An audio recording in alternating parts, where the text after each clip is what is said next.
This is the story of the Second World War, a tale that begins not with the sound of guns, but with the quiet desperation of a continent still healing from wounds that had never properly closed. As you settle into the comfort of your rest, let us journey back to those days when the world stood at the crossroads between light and shadow, when nations rose and fell like the turning of seasons, and when the fate of civilization itself hung in the balance like morning mist over sleeping fields. The seeds of this great conflict were planted in the muddy trenches of the Great War, where an entire generation had been lost to the mechanized slaughter that men had called the war to end all wars. Yet peace, like a fragile flower, requires careful tending, and the treaty signed at Versailles in 1919 was written not with the ink of reconciliation, but with the bitter tears of revenge. Germany, defeated and humiliated, was forced to accept blame for the devastation that had swept across Europe like a plague of locusts. The nation that had once been the heart of European culture and learning found itself stripped of territory, forbidden from maintaining a proper army, and burdened with reparations so crushing that they would echo through the decades like the tolling of funeral bells. In this wounded land, as the 1920s gave way to the 1930s, there arose a voice that spoke to the deepest fears and darkest impulses of a people who had lost their way. Adolf Hitler, a failed artist from Austria who had fought in the trenches of the Great War, began to weave a narrative of racial superiority and national destiny that would ultimately consume not just Germany, but much of the civilized world. His words, delivered with the fervor of a prophet and the cunning of a serpent, found fertile ground in the hearts of those who had known only defeat and economic hardship. As you drift deeper into the peaceful embrace of sleep, imagine the streets of Berlin in 1933, when Hitler finally ascended to the chancellorship of Germany. The city that had once been home to Einstein and Mann, to philosophers and musicians, began its transformation into something altogether darker. The Nazi Party, with its red banners and black swastikas, its torchlight parades and carefully orchestrated rallies, began the methodical process of reshaping German society according to their twisted vision of racial purity and imperial dominance. The changes came gradually at first, like shadows lengthening as the sun sets. Jewish businesses were boycotted, then seized. Books were burned in public squares, their pages rising like dark butterflies into the night sky. The free press was silenced, political opponents were arrested, and the rule of law gave way to the arbitrary will of the state. In concentration camps that began as detention centers for political prisoners, a more sinister purpose began to take shape, though the world would not fully comprehend the horror of what was to come until it was far too late. Meanwhile, across the Atlantic Ocean, the United States was grappling with its own crisis. The Great Depression had swept across America like a winter storm, leaving millions unemployed and countless families struggling to survive. President Franklin Delano Roosevelt, his legs weakened by polio, but his voice strong with determination, spoke to the nation through his radio broadcasts, offering hope and reassurance in tones as gentle as a father speaking to frightened children. America, wounded by economic collapse and wary of foreign entanglements after the carnage of the Great War, turned inward, seeking to heal itself while across the ocean, storm clouds gathered on the horizon. In the Soviet Union, Joseph Stalin had consolidated his iron grip on power, transforming the revolutionary dreams of Lenin into a nightmare of state terror and forced industrialization. Millions of peasants perished in deliberately induced famines, while others disappeared into the frozen wasteland of the Gulag. Yet despite the brutal cost, the Soviet Union was becoming an industrial power, its factories turning out tanks and aircraft, its people hardened by suffering and bound together by the shared experience of survival under the most ruthless of regimes. The Empire of Japan, meanwhile, had embarked upon its own path of expansion and conquest. In 1931, Japanese forces had seized Manchuria from China, creating the puppet state of Manchukuo and setting in motion a conflict that would eventually merge with the larger conflagration to come. The Japanese military, influenced by ancient codes of honor and modern dreams of empire, began to speak of the Greater East Asia co-prosperity sphere, a vision of Japanese dominance that stretched from the snowy peaks of Siberia to the tropical islands of the South Pacific. As the night continues its gentle embrace, let us turn our attention to the smaller nations of Europe, those ancient lands whose peoples had known conquest and liberation, triumph and tragedy, for centuries beyond counting. In Spain, a civil war raged from 1936 to 1939, serving as a rehearsal for the greater conflict to come. German and Italian forces supported the nationalist faction led by Francisco Franco, while Soviet advisors aided the Republican government. The skies above Spanish cities saw some of the first aerial bombardments of civilian targets, a horrific preview of the warfare that would soon engulf the entire continent. The bombing of Guernica in April 1937 shocked the world with its deliberate targeting of non-combatants. Pablo Picasso would immortalize the horror in his famous painting, its fractured forms and anguished figures, capturing something essential about the nature of modern warfare, the dissolution of the boundary between soldier and civilian, between battlefield and home. Yet even as the international community expressed its outrage, the lessons of Spain were being absorbed by military planners across Europe, who began to understand that the next war would be unlike any that had come before. In Britain, Winston Churchill, then a member of Parliament without portfolio, watched the rise of Nazi Germany with growing alarm. His warnings about the threat posed by Hitler were largely ignored by a government and people desperate to avoid another war. Prime Minister Neville Chamberlain pursued a policy of appeasement, believing that Hitler's territorial ambitions could be satisfied through negotiation and compromise. The Munich Agreement of September 1938, which handed over the Sudetenland region of Czechoslovakia to Germany, was hailed by Chamberlain as bringing peace for our time. Churchill, however, declared it a total and unmitigated defeat, and history would prove him tragically correct. The final steps toward war came with shocking swiftness in the late summer of 1939. On August 23rd, the world was stunned by the announcement of the Nazi-Soviet Non-Aggression Pact, a cynical agreement between two ideological enemies that cleared the way for the invasion of Poland. Stalin, who had been excluded from the Munich negotiations, chose to make his own deal with Hitler rather than stand alone against German aggression. The pact included secret protocols dividing Poland between the two dictatorships, sealing the fate of a nation that had only recently regained its independence after more than a century of foreign rule. At dawn on September 1st, 1939, German forces crossed the Polish border in an operation that Hitler called Fall Weiß, Case White. The Wehrmacht, reorganized and re-equipped in defiance of the Versailles Treaty, demonstrated a new form of warfare that would become known as Blitzkrieg, lightning war.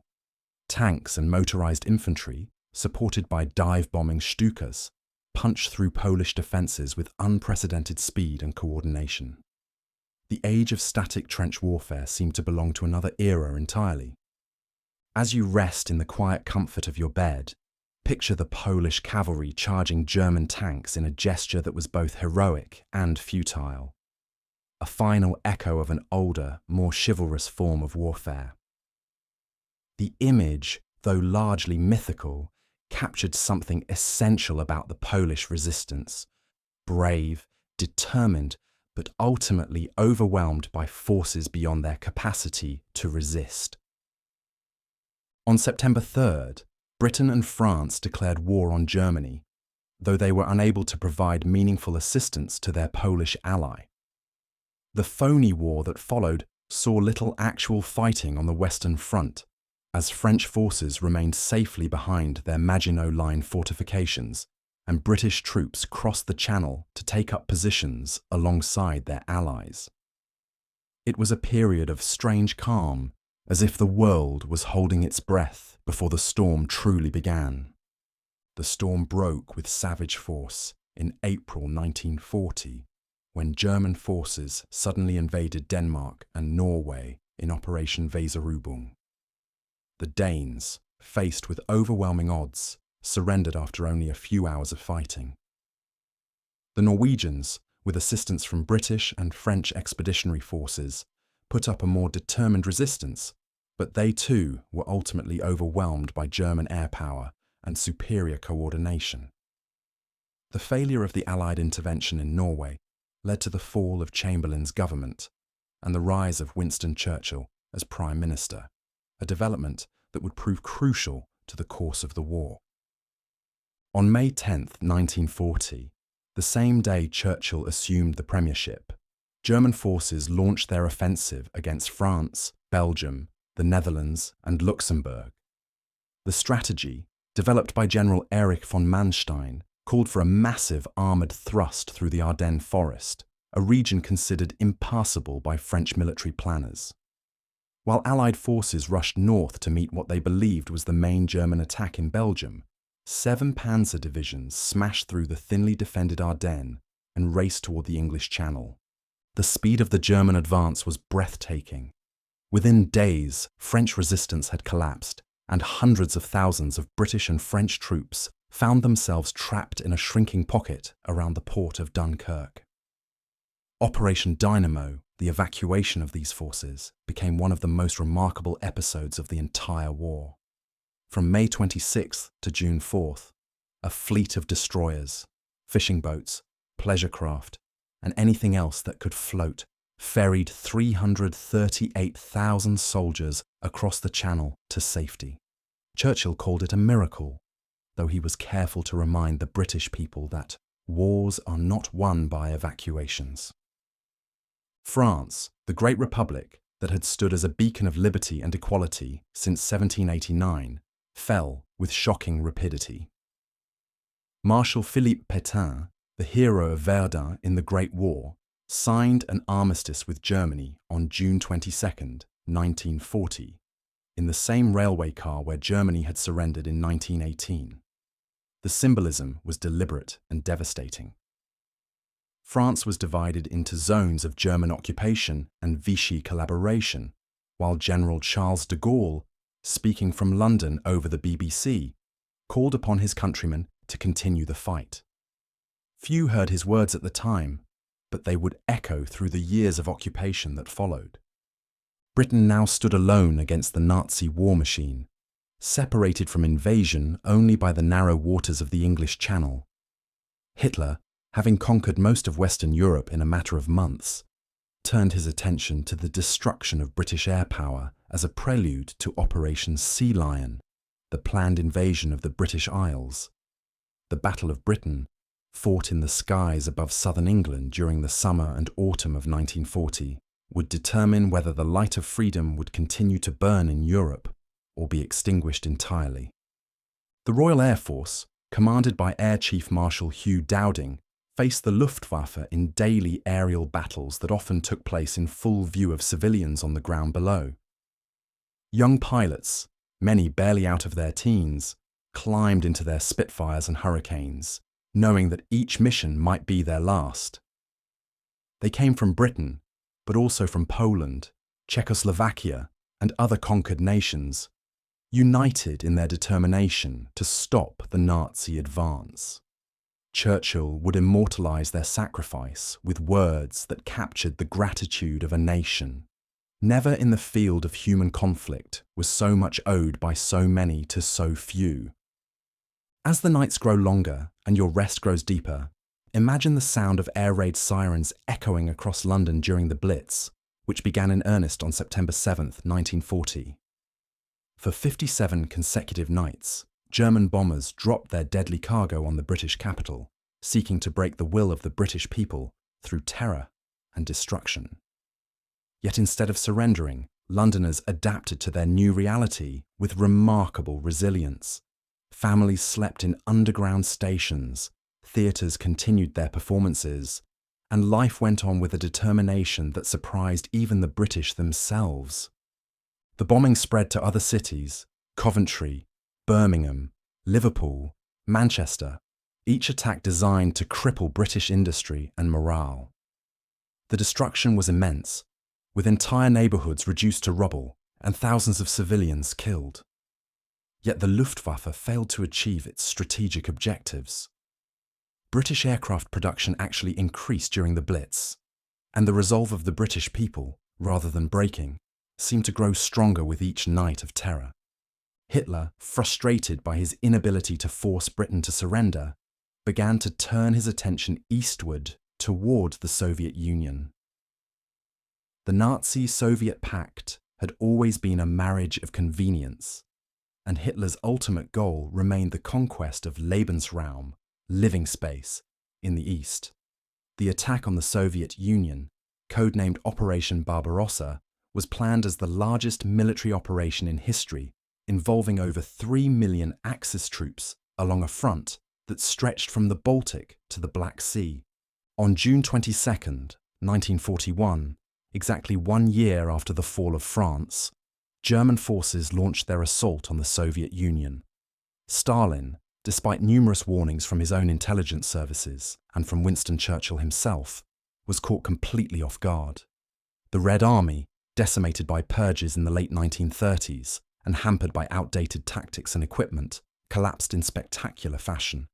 Entire armies were encircled and destroyed, hundreds of thousands of prisoners were taken, and German forces advanced with the same lightning speed that had characterized their earlier campaigns. The city of Leningrad was besieged, beginning an ordeal that would last 872 days and cost over 1 million civilian lives. Moscow came under direct threat as German forces pushed to within sight of the Kremlin's spires. In the south, German and Romanian armies advanced toward the oil fields of the Caucasus and the grain fields of Ukraine. It seemed, for a time, that the Soviet Union might collapse entirely, leaving Hitler master of Europe from the Atlantic to the Urals. Yet as winter approached, the German advance began to slow. The Red Army, though bloodied and repeatedly defeated, had not been destroyed. New divisions, drawn from the vast expanse of the Soviet Union, continued to appear on the battlefield. Soviet industry, much of it relocated beyond the Ural Mountains, continued to produce tanks, aircraft, and artillery in quantities that astonished German intelligence officers. Most importantly, the Russian winter, that ancient ally of the Tsars, began to take its toll on German forces who had expected to conclude their campaign before the snows began to fall. As you settle deeper into peaceful slumber, let us turn our gaze across the Pacific Ocean, where another great power was preparing to enter the global conflict.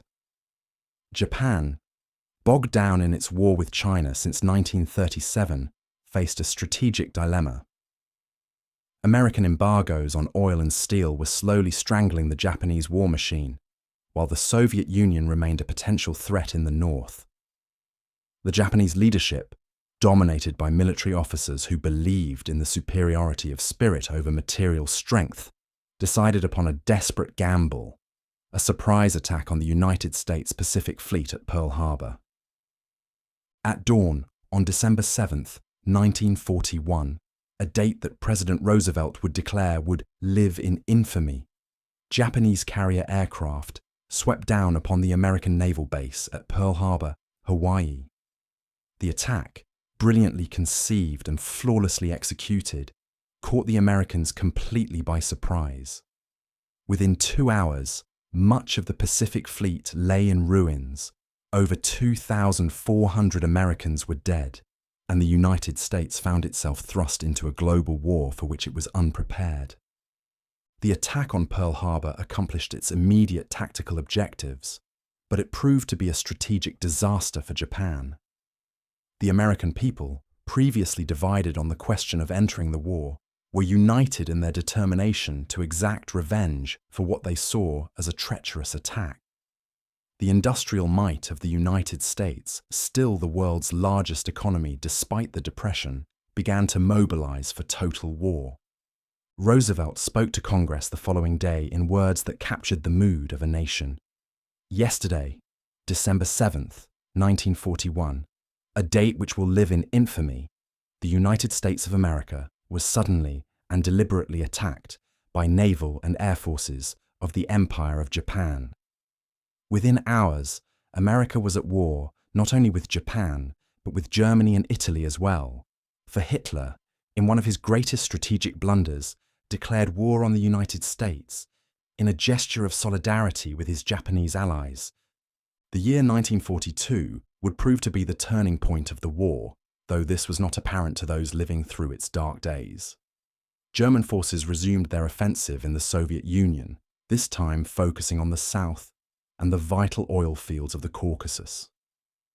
The Sixth Army, under General Friedrich Paulus, advanced toward the city of Stalingrad on the Volga River, an industrial center that bore the name of the Soviet dictator. The battle for Stalingrad, which began in August 1942 and would continue into the following year, became a symbol of the entire Eastern Front, brutal, uncompromising, and devastating to both sides. German forces, fighting from building to building and room to room, gradually pushed the Soviet defenders back to a narrow strip along the Volga. Yet the Red Army held on with desperate tenacity, reinforced by fresh troops who crossed the river under constant bombardment. The city became a charnel house, its ruins soaked with the blood of hundreds of thousands of soldiers. Meanwhile, in the Pacific, Japanese forces had achieved a series of stunning victories in the wake of Pearl Harbor. The Philippines fell after a heroic but futile defense, with General Douglas MacArthur forced to evacuate to Australia.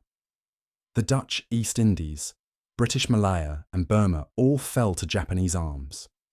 The great British fortress of Singapore surrendered after a campaign that Churchill called the worst disaster and largest capitulation in British history. For a brief moment, it seemed that Japanese dreams of a greater East Asia co-prosperity sphere might actually be realized. Yet American industrial production was beginning to reach its full potential, and the Pacific Fleet, though badly damaged at Pearl Harbor, had not been destroyed. In April 1942, Lieutenant Colonel James Doolittle led a daring raid on the Japanese home islands, launching Army Air Force bombers from the deck of an aircraft carrier in a mission that, while militarily insignificant, provided an enormous boost to American morale and shocked the Japanese leadership with the realization that their homeland was not invulnerable. The turning point in the Pacific came in June 1942 at the Battle of Midway. Japanese Admiral Isoroku Yamamoto, the architect of the Pearl Harbor attack, sought to lure the remaining American carriers into a decisive battle by threatening the strategic island of Midway. Instead, American codebreakers, led by the brilliant Joseph Rochefort, provided Admiral Chester Nimitz with detailed intelligence about Japanese plans. The resulting battle, fought entirely by aircraft from opposing carrier forces, resulted in the destruction of 4 Japanese aircraft carriers and the cream of the Japanese Naval Air Force. Japan would continue to fight for 3 more years, but it would never again possess the offensive capability demonstrated in the early months of the war. As the night deepens and your rest becomes more profound, let us return to the European theatre, where the tide of war was also beginning to turn. In North Africa, British forces under General Bernard Montgomery defeated German and Italian armies under the command of the legendary Desert Fox, Erwin Rommel, at the Second Battle of El Alamein in October 1942. Churchill would later write that, "Before Alamein we never had a victory, after Alamein we never had a defeat," though this was something of an exaggeration. The victory at El Alamein was followed by Operation Torch, the Anglo-American invasion of French North Africa in November 1942. American forces, commanded by General Dwight D. Eisenhower, landed in Morocco and Algeria, while British forces continued their advance from Egypt. The French forces in North Africa, loyal to the Vichy government, offered only token resistance before joining the Allied cause. By May 1943, all Axis forces in North Africa had surrendered, providing the Allies with their first major victory over German arms and valuable experience in amphibious warfare. The success in North Africa opened the way for the invasion of Italy, which Churchill famously called the soft underbelly of Europe. In reality, the Italian campaign would prove to be anything but soft, as German forces under Field Marshal Albert Kesselring conducted a masterful defensive campaign that tied down Allied forces for nearly 2 years. The landings in Sicily in July 1943 were successful, but the advance up the Italian peninsula became a bloody slog through mountainous terrain, perfectly suited for defense. The fall of Benito Mussolini's government in July 1943 and Italy's surrender in September did little to ease the Allied advance. German forces occupied most of the peninsula and established a series of defensive lines that took full advantage of Italy's rugged geography.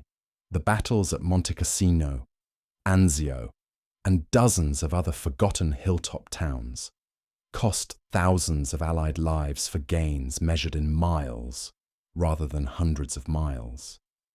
Yet perhaps the most significant development of 1943 occurred far from the battlefields, in the scientific laboratories and industrial complexes of the United States. The Manhattan Project, initiated in response to fears that Germany might develop atomic weapons, was making rapid progress under the direction of physicist J. Robert Oppenheimer. Working in secret facilities scattered across the American continent, thousands of scientists and engineers labored to unlock the power of the atom.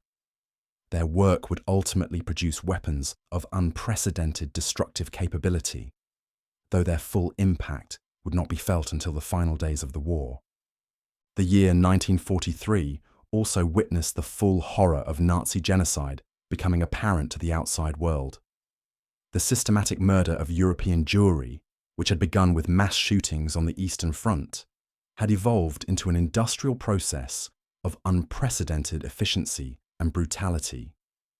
At camps like Auschwitz-Birkenau, Treblinka, and Sobibor, hundreds of thousands of men, women, and children were transported in cattle cars from across occupied Europe to meet their deaths in gas chambers disguised as shower rooms. The scope of the Holocaust was almost impossible for the outside world to comprehend. Reports filtered out through various channels: resistance groups, escaped prisoners, neutral diplomats. But the scale of the murder was so vast that many refused to believe it. Even within Germany, many ordinary citizens claimed ignorance of what was happening in the camps, though the evidence suggests that knowledge of the genocide was far more widespread than was later admitted. As 1944 dawned, the strategic initiative had clearly passed to the Allies. In the Soviet Union, the Red Army had launched a series of massive offensives that drove German forces back across Ukraine and Belarus.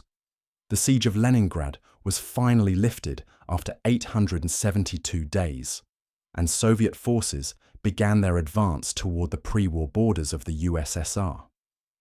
Stalin's armies, now equipped with modern tanks and aircraft and led by generals who had learned their profession in the crucible of combat, were becoming an unstoppable force. The long-awaited Second Front in Western Europe opened on June 6, 1944, D-Day, when Allied forces launched Operation Overlord, the invasion of Nazi-occupied France. The largest amphibious assault in history involved over 150,000 troops landing on the beaches of Normandy, supported by thousands of ships and aircraft. The success of the operation depended upon achieving surprise, maintaining air superiority, and overcoming the formidable Atlantic wall fortifications that the Germans had spent years constructing. The landings themselves were a masterpiece of planning and coordination. Paratroopers dropped behind German lines to secure vital bridges and crossroads, while naval gunfire and aerial bombardment softened enemy defences.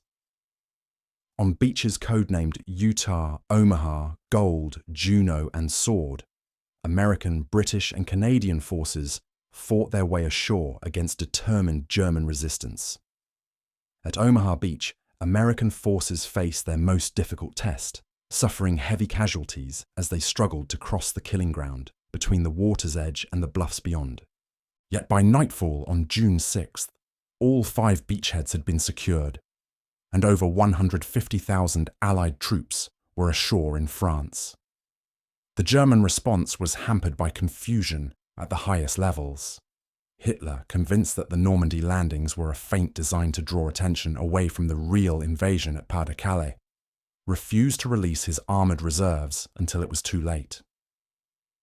The breakout from the Normandy beachhead took longer than anticipated, as German forces conducted a skilled defence of the bocage country behind the beaches.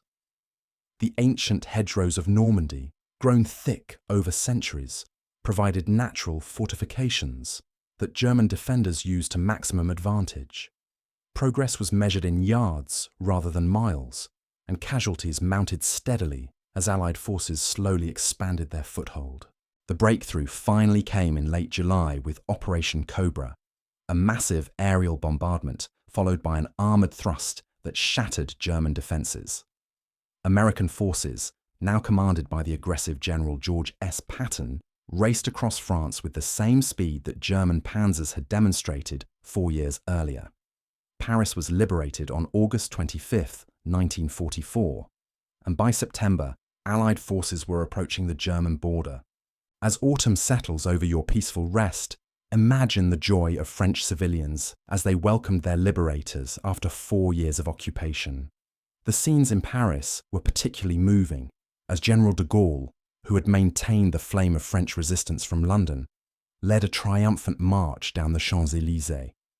Yet the liberation of France had come at a terrible cost, not only in military casualties, but in the suffering of the French people themselves, who had endured years of rationing, repression, and the constant fear that comes with living under foreign occupation. The rapid Allied advance across France was not matched by similar progress in other theatres. In Italy, German forces continued their stubborn defence, falling back from one prepared position to another. In the Pacific, American forces had begun their island-hopping campaign, seizing strategic airfields and naval bases while bypassing heavily fortified Japanese positions. The battles for islands like Tarawa, Saipan, and Guam provided American forces with valuable experience in amphibious warfare, but at a heavy cost in casualties. The war was also being fought in dimensions that previous conflicts had never known. The Battle of the Atlantic, waged between German U-boats and Allied convoys, determined whether Britain would survive and whether American supplies would reach the Soviet Union. At its peak, the U-boat menace threatened to sever the lifelines that connected the Allied nations. Merchant seamen, many of them civilians, faced the constant threat of torpedo attack as they carried vital supplies across the submarine-infested waters of the North Atlantic. The tide in this crucial battle turned with improvements in Allied technology and tactics. Radar, sonar, long-range aircraft, and breaking of German naval codes all contributed to the defeat of the U-boat threat. By 1944, German submarines were being sunk faster than they could be replaced, and the Atlantic sea lanes were secure for Allied shipping. The strategic bombing campaign against Germany represented another dimension of total war.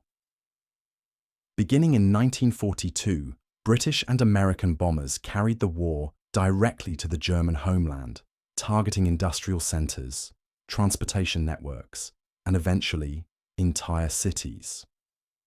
The moral implications of area bombing remained controversial, but there was no question that it diverted significant German resources to air defence and caused enormous disruption to German war production. The bombing reached its peak with raids like the one on Dresden in February 1945, which created a firestorm that killed tens of thousands of civilians and destroyed most of the historic city centre. Such attacks raised difficult questions about the ethics of total war and the deliberate targeting of civilian populations, questions that would continue to resonate long after the conflict ended. As 1944 drew to a close, German resistance began to stiffen as Allied forces approached the German border. Hitler, increasingly isolated in his various headquarters and showing signs of the mental and physical deterioration that would characterize his final months, ordered his forces to defend every inch of German soil. The result was some of the most bitter fighting of the entire war, as German soldiers and civilians alike fought with the desperation of those who had nothing left to lose. The Battle of the Bulge, Hitler's last major offensive in the West, caught Allied forces by surprise in December 1944. German forces, attacking through the same Ardennes forest they had used so successfully in 1940, initially achieved significant gains against thinly held American positions. The Siege of Bastogne, where American paratroopers held out against overwhelming odds, became a symbol of American determination. General Anthony McAuliffe's response to German demands for surrender, "Nuts," entered military legend as an example of defiance in the face of impossible circumstances. Yet the German offensive, though initially successful, ultimately hastened the end of the war. Hitler had committed his last reserves to the attack, and when it failed, there were no forces left to defend the approaches to the German heartland. Allied forces, once they recovered from their initial surprise, began the final advance toward the Rhine River and the heart of Nazi Germany. Meanwhile, on the Eastern Front, Soviet forces had launched their own winter offensive, advancing across Poland and into Germany itself. The scale of the fighting in the East dwarfed that in the West, with entire army groups engaged in battles that determined the fate of nations. The Red Army, now a formidable force equipped with modern weapons and led by experienced commanders, drove German forces back across the territories they had conquered earlier in the war.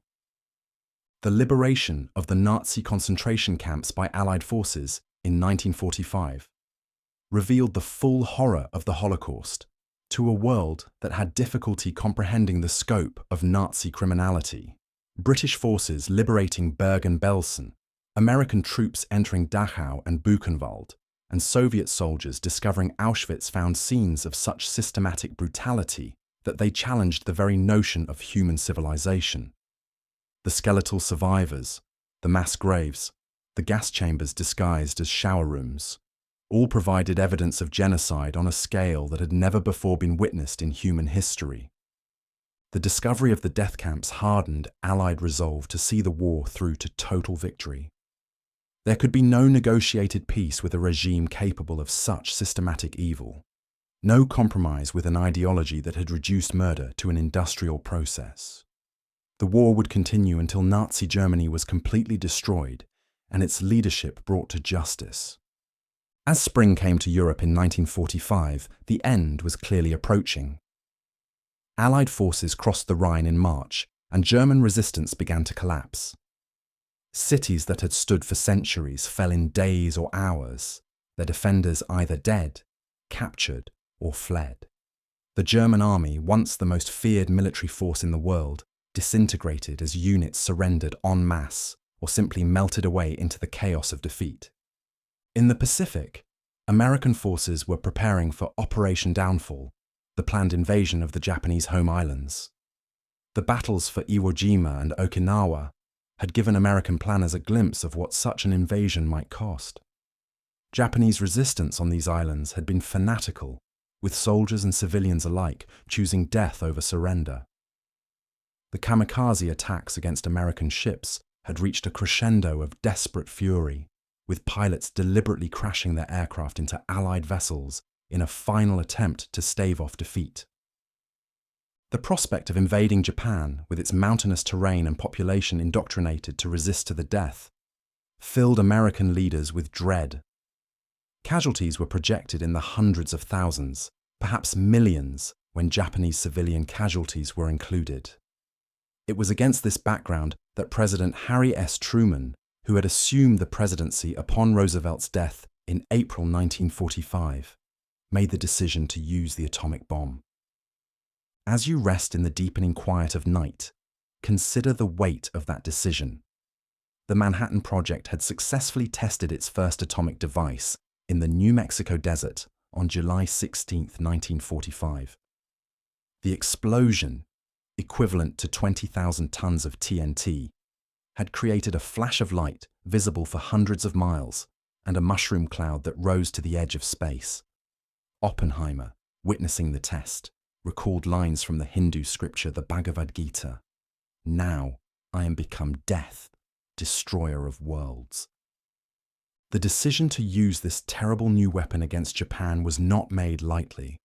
Truman and his advisors weighed the alternatives: a costly invasion, a demonstration blast on an uninhabited area, continued conventional bombing, but ultimately concluded that only the shock of atomic warfare might convince Japan's leadership to surrender. The target chosen was Hiroshima, a city of military significance that had been largely spared from previous bombing raids. On August 6, 1945, the B-29 bomber Enola Gay, piloted by Colonel Paul Tibbets, dropped a single atomic bomb on Hiroshima. The explosion, occurring at 8:15 in the morning, when the city was beginning its daily routine, killed over 70,000 people instantly and condemned tens of thousands more to die from radiation sickness in the weeks and months that followed. The city centre was completely destroyed, replaced by a landscape of rubble and ash that resembled nothing so much as the surface of a dead planet. 3 days later, a second atomic bomb was dropped on Nagasaki, killing another 40,000 people and demonstrating that the United States possessed more than one of these terrifying weapons. Between the two bombings, the Soviet Union had entered the war against Japan, launching a massive offensive against Japanese forces in Manchuria. The Kwantung Army, once considered among Japan's finest military units, was crushed in a matter of days by Soviet mechanized forces. Emperor Hirohito, speaking to the Japanese people for the first time in their country's history, announced Japan's surrender on August 15, 1945. His words, couched in the formal language of the imperial court, acknowledged that the war situation has not necessarily developed to Japan's advantage, and that the enemy had begun to employ a new and most cruel bomb. The formal surrender ceremony took place on September 2, 1945, aboard the battleship USS Missouri in Tokyo Bay, with General MacArthur accepting the Japanese surrender on behalf of the Allied powers. The Second World War was over. 6 years of conflict had transformed the world in ways that no one could have imagined when German forces first crossed the Polish border in September 1939. The cost in human lives was staggering. Estimates suggest that between 70 and 85 million people died as a direct result of the war, making it the deadliest conflict in human history. The Soviet Union suffered the greatest losses, with over 20 million military and civilian deaths. Germany lost approximately 5.3 million people, Japan 2.7 million, and the United States, despite its enormous contribution to Allied victory, suffered relatively light casualties with about 418,000 deaths. But the war's impact extended far beyond the casualty figures. Entire cities had been reduced to rubble. Berlin, Dresden, Hamburg, Tokyo, Hiroshima, Nagasaki, and countless others.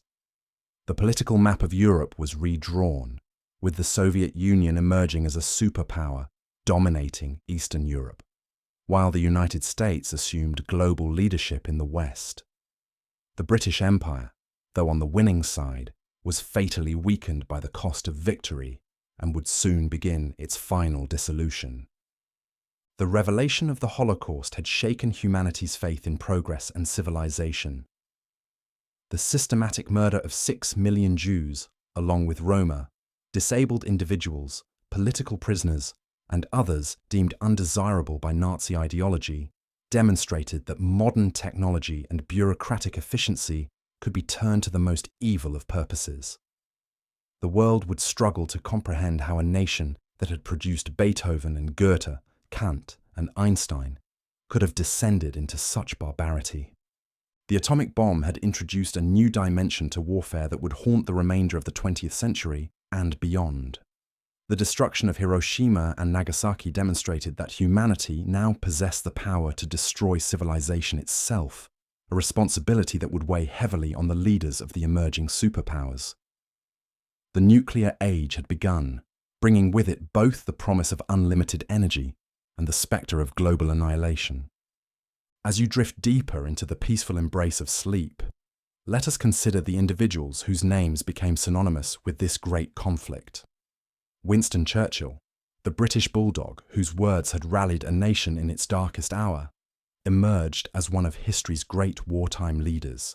His speeches, "We shall fight on the beaches," their finest hour, "Never give in," had provided hope when hope seemed lost. Yet even Churchill, for all his prescience about the Nazi threat, would find himself voted out of office before the war's end. A reminder that democratic peoples, even in victory, remain fickle in their loyalties.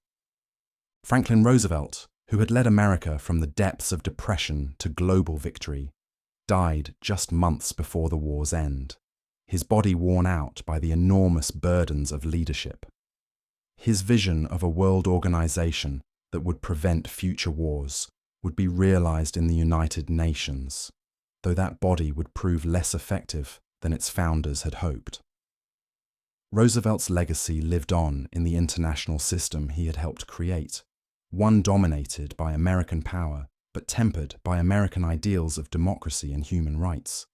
Joseph Stalin, the Georgian revolutionary who had transformed the Soviet Union into a global superpower, emerged from the war with his position stronger than ever. His armies occupied half of Europe, and his communist ideology would compete with Western democracy for the hearts and minds of peoples around the world. Yet the price of Soviet victory had been almost unimaginable. Entire generations wiped out, cities destroyed, countryside devastated. The Soviet Union's triumph was built upon a foundation of suffering that would shape its character for decades to come. Adolf Hitler, the failed artist whose megalomaniacal ambitions had plunged the world into war, died by his own hand in his bunker beneath the ruins of Berlin on April 30th, 1945. His promised 1,000-year Reich had lasted exactly 12 years and 4 months, leaving behind only destruction and the bitter memory of what happens when civilized people abandon their humanity. The man who had claimed to be Germany's savior had instead become its greatest curse, leaving his nation divided, occupied, and bearing the eternal shame of genocide. The war had also transformed the role of women in society. From the factories of Detroit, where Rosie the Riveter built the tanks and aircraft that won the war, to the resistance networks of occupied Europe, where women served as couriers, saboteurs and fighters, the conflict had shattered traditional gender roles. Women had flown aircraft from factories to airfields, served as nurses and doctors on the front lines, and worked in laboratories developing new technologies. The war had demonstrated that women could perform virtually any task that men could, a lesson that would contribute to the social revolutions of the decades that followed. Technology had advanced at an unprecedented pace during the war years. Radar, jet engines, rockets, computers, and nuclear weapons all had been developed or perfected during the conflict. The German Vi-2 rocket program, led by Wernher von Braun, would provide the foundation for both American and Soviet space programs. The code-breaking work at Bletchley Park in Britain, where mathematicians and linguists had cracked the German Enigma cipher, laid the groundwork for the computer age. Medical advances, driven by the need to treat wounded soldiers, had saved countless lives, both during and after the war. The economic consequences of the war were equally profound. The United States emerged as the world's dominant economic power, its industrial capacity expanded and modernized by wartime production. The Bretton Woods system, established in 1944, created a new international monetary order based on the dollar and American economic leadership. Europe, by contrast, lay in ruins, its cities bombed, its industries destroyed, its people exhausted by years of war and occupation. The Marshall Plan, announced by Secretary of State George Marshall in 1947, would provide American aid for European reconstruction on an unprecedented scale. Over 4 years, the United States would provide over $12 billion in economic assistance to Western European nations, helping to rebuild their economies and create the prosperity that would characterize the post-war era. The plan was motivated not only by humanitarian concerns, but also by the recognition that prosperous democracies were less likely to fall to communist influence. The war had also accelerated the end of the European colonial empires. The Japanese conquest of European colonies in Asia had shattered the myth of Western invincibility, while the war's emphasis on self-determination and democracy had inspired independence movements around the world. India, the jewel of the British Empire, would gain independence in 1947, followed by dozens of other former colonies in Africa, Asia, and the Middle East. The age of European imperialism, which had dominated the 19th and early 20th centuries, was coming to an end. As the night deepens around you and sleep draws you into its gentle embrace, consider the ordinary people who lived through these extraordinary times. The London housewife who spent her nights in underground stations during the Blitz, emerging each morning to see if her home still stood. The American farm boy from Iowa who found himself storming the beaches of Normandy or fighting in the jungles of the Pacific. The French resistance fighter who risked everything to help downed Allied airmen escape to safety. The Soviet factory worker who labored 18 hours a day to produce the tanks that would drive the Wehrmacht back to Berlin. These individuals, whose names we shall never know, were the true heroes of the Second World War. They endured rationing and blackouts, air raids and artillery barrages, the constant fear that comes with living through history's greatest conflict. They sacrificed their youth, their health, sometimes their lives, for causes larger than themselves. Their courage and endurance remind us that ordinary people, when faced with extraordinary circumstances, are capable of extraordinary things. The children who lived through the war would carry its memory for the rest of their lives. Those who experienced the London Blitz, the siege of Leningrad, the occupation of France, or the bombing of Japanese cities would never forget the sound of air raid sirens, the taste of ersatz coffee, the sight of soldiers in the streets.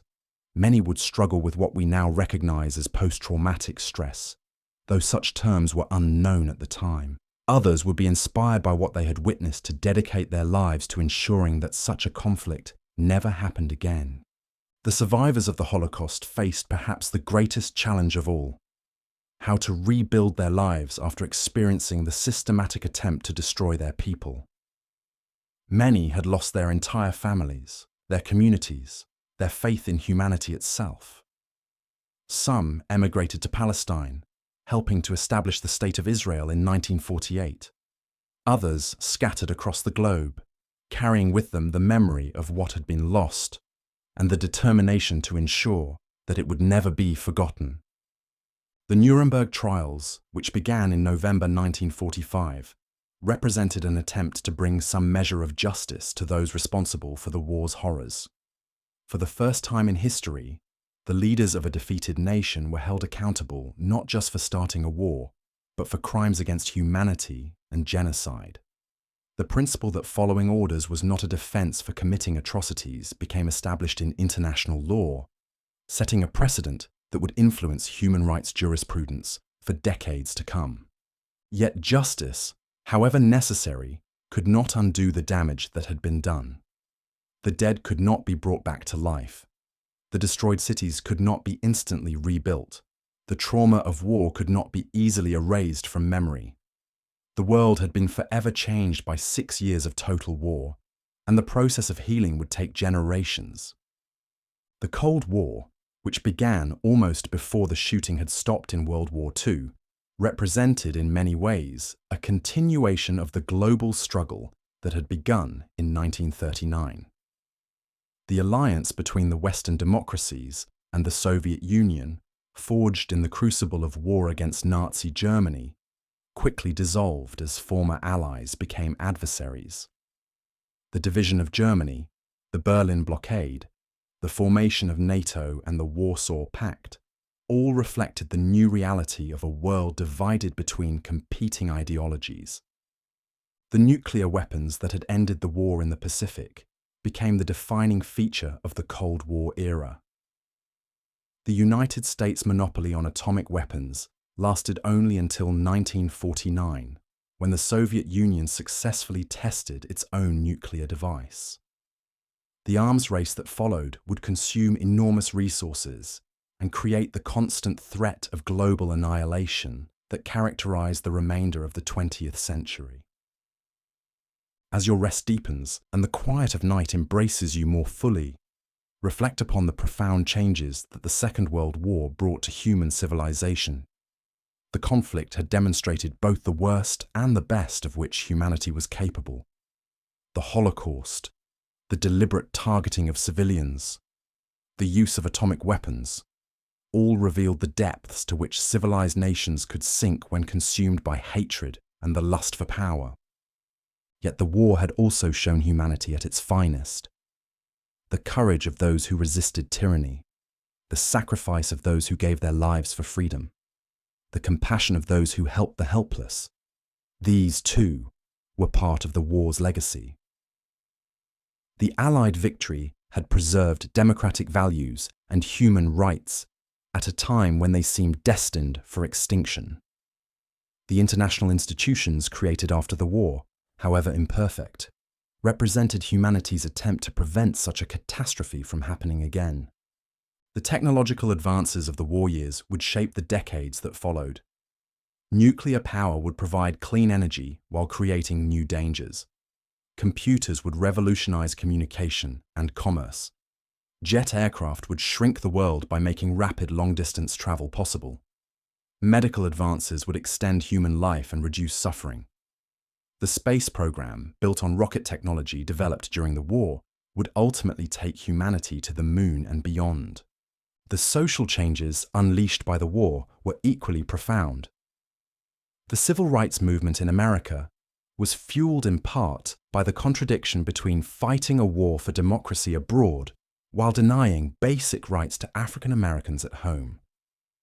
The women's rights movement drew inspiration from the wartime contributions of women in factories, laboratories, and military services. Decolonization accelerated as European powers, weakened by war, could no longer maintain their overseas empires. The memory of the war would influence international relations for decades. The United Nations, despite its limitations, provided a forum for peaceful resolution of disputes. NATO and other alliance systems deterred aggression through collective security arrangements. The European Union, beginning with the coal and steel community in 1951, represented an attempt to make war between European nations impossible by intertwining their economies so completely that conflict would be self-defeating. Perhaps most importantly, the Second World War established the principle that some values are worth fighting for, that there are causes that justify the ultimate sacrifice. The defeat of Nazi Germany and Imperial Japan demonstrated that evil, however powerful, cannot ultimately triumph over good if decent people are willing to stand up and fight. This lesson would inspire resistance movements and freedom fighters around the world for generations to come. The war also revealed the importance of international cooperation in facing global challenges. The Manhattan Project brought together scientists from multiple nations in pursuit of a common goal. The Allied victory was achieved only through unprecedented cooperation between nations with different political systems, economic structures, and cultural traditions. This experience would provide a model for international collaboration in addressing challenges that no single nation could handle alone. As the final moments of our journey through this great conflict draw near, and as sleep beckons you toward peaceful dreams, Consider the individuals who emerged from the war as symbols of hope and renewal. Anne Frank, the young Dutch girl whose diary chronicled life in hiding during the Nazi occupation, became a symbol of innocence, lost but spirit unbroken. Though she died in Bergen-Belsen concentration camp just weeks before its liberation, her words survived to inspire millions with their message of hope in the face of despair.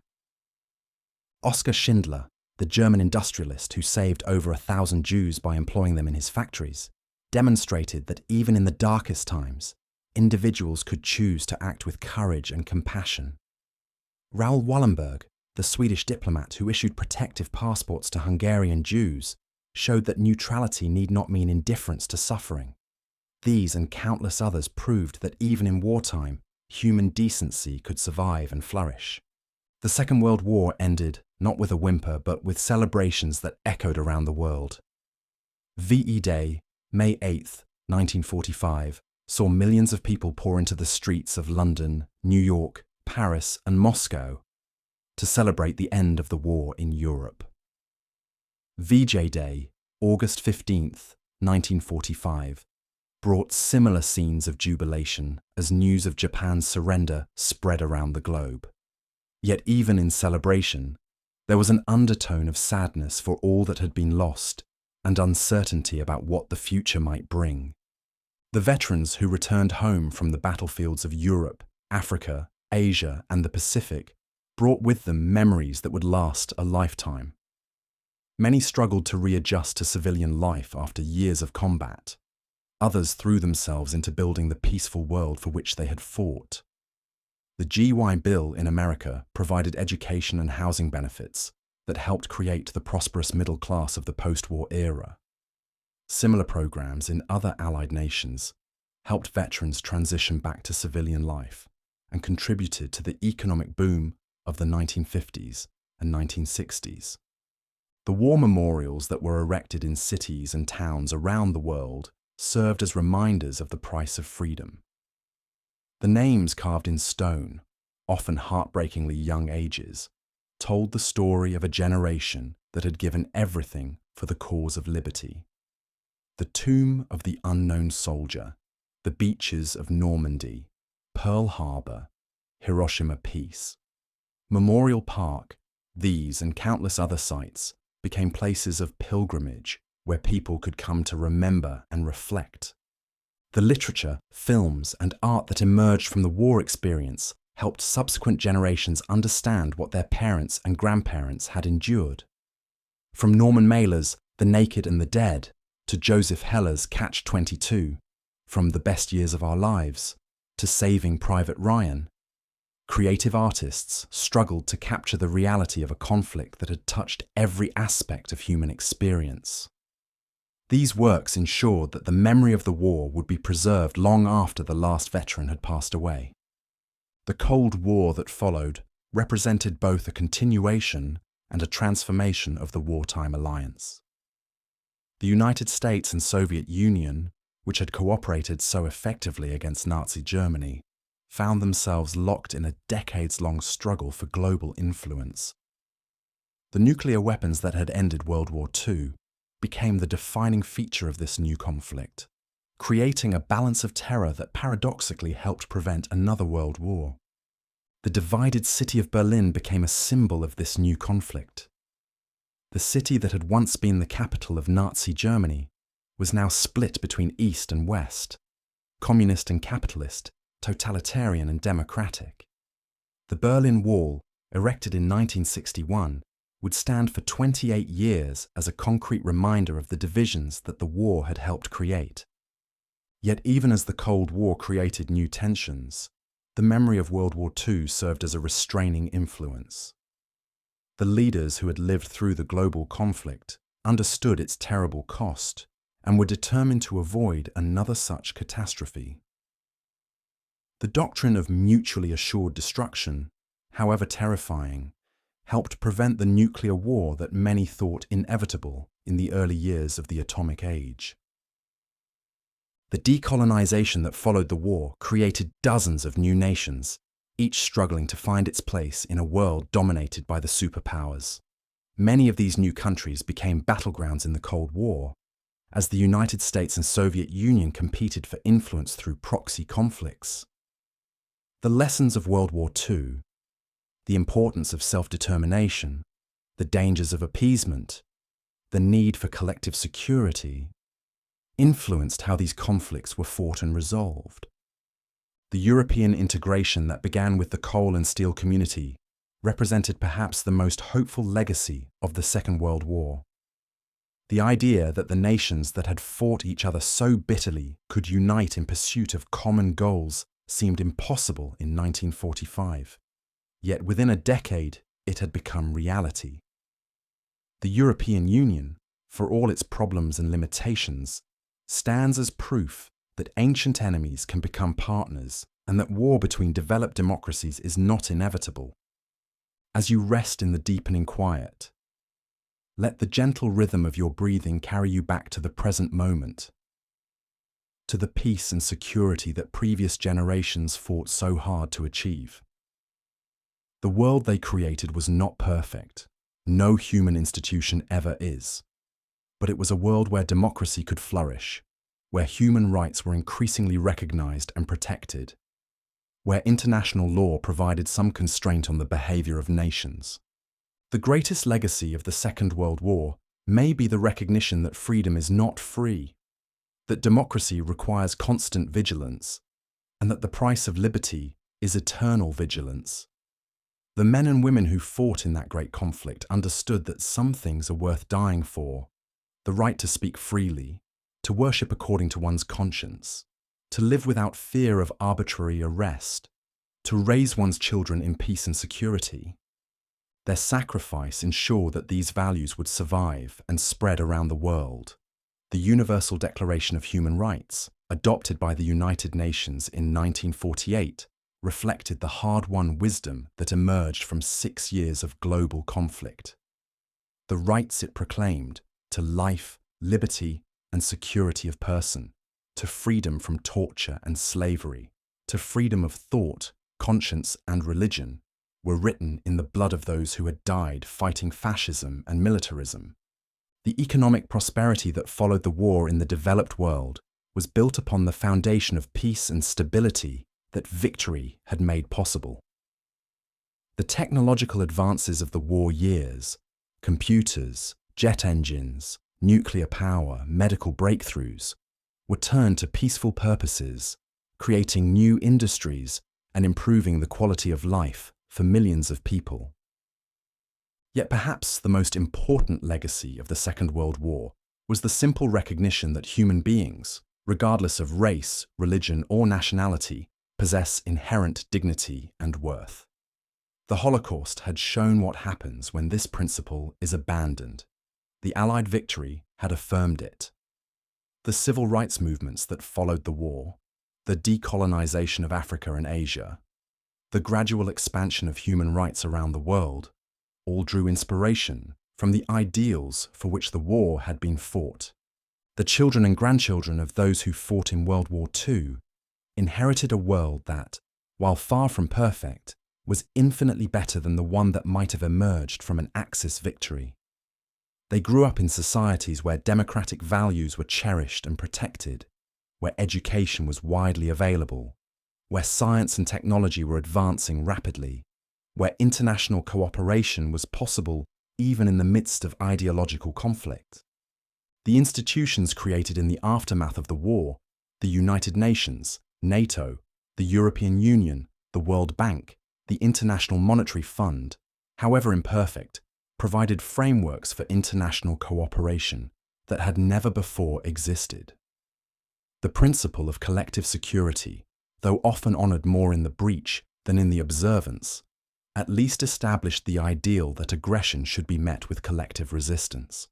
As the night draws you deeper into peaceful slumber, reflect upon the courage of those who stood against tyranny when the outcome was far from certain. In the dark days of 1940, when Hitler's armies seemed invincible and Britain stood alone, it would have been easy to despair, to seek accommodation with evil, to abandon hope. Yet Churchill and his countrymen chose to fight on, sustained by nothing more than faith in the rightness of their cause and determination never to surrender. That faith was vindicated by victory, but the cost was enormous. Entire cities lay in ruins, millions had died, the political map of the world had been redrawn. The generation that had lived through the Great Depression and 2 world wars had paid a price for freedom that is difficult for us to comprehend. They had looked into the abyss of human evil and somehow found the strength to turn away from it.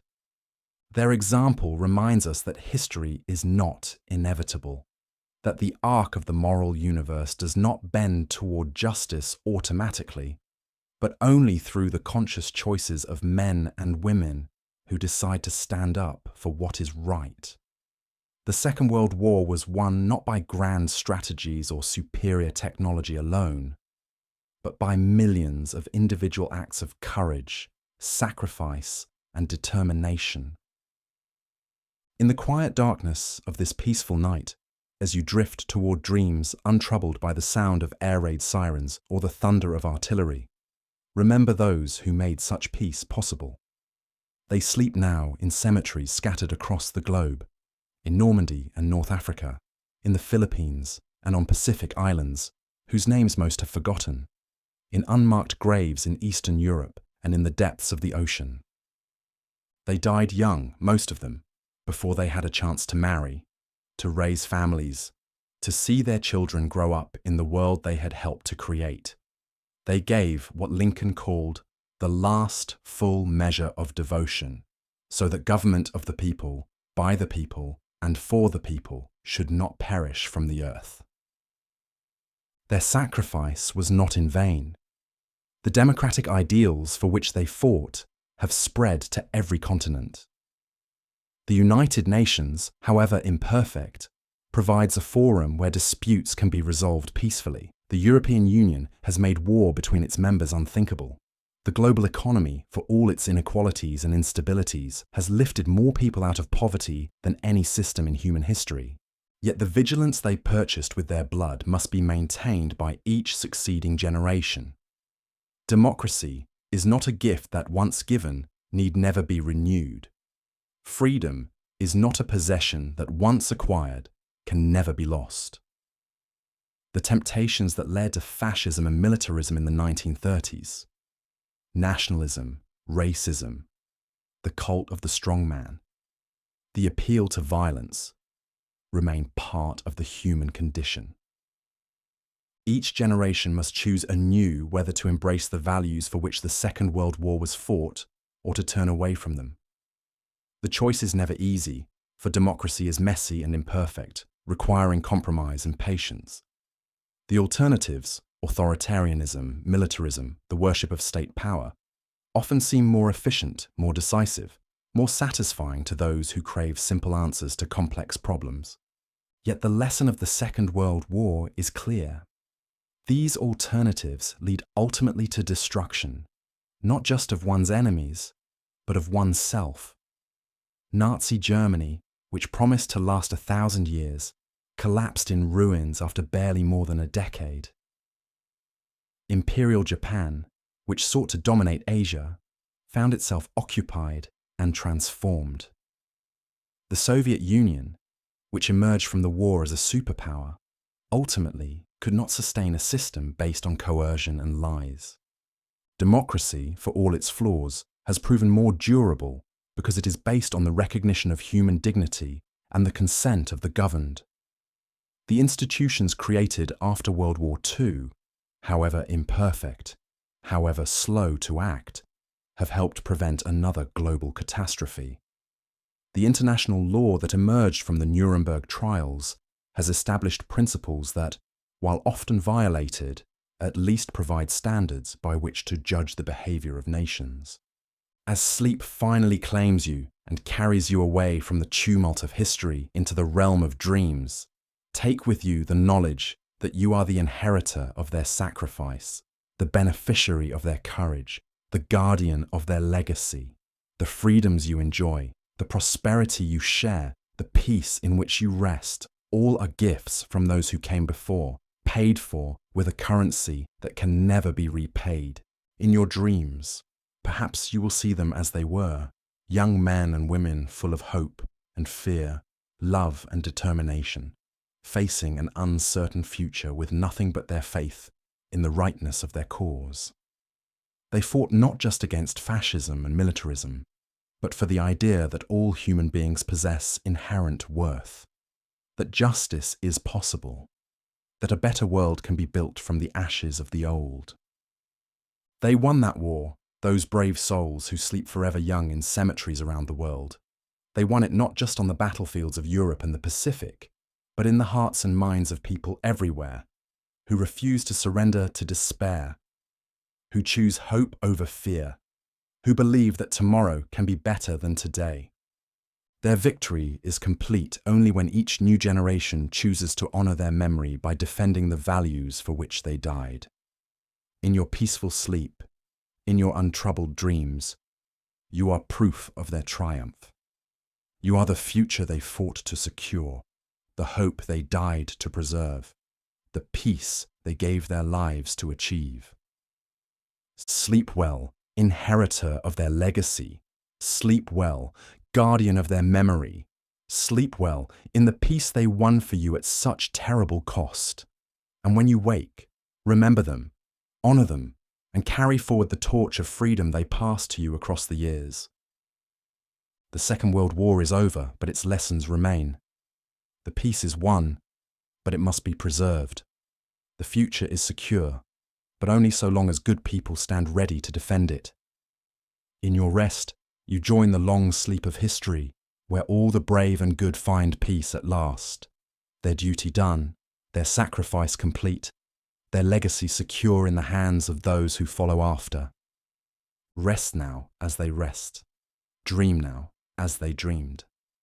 Sleep now in the peace they purchased with their blood, the freedom they won with their lives, the future they secured with their sacrifice. The story is told, the night is deep, and all is well. All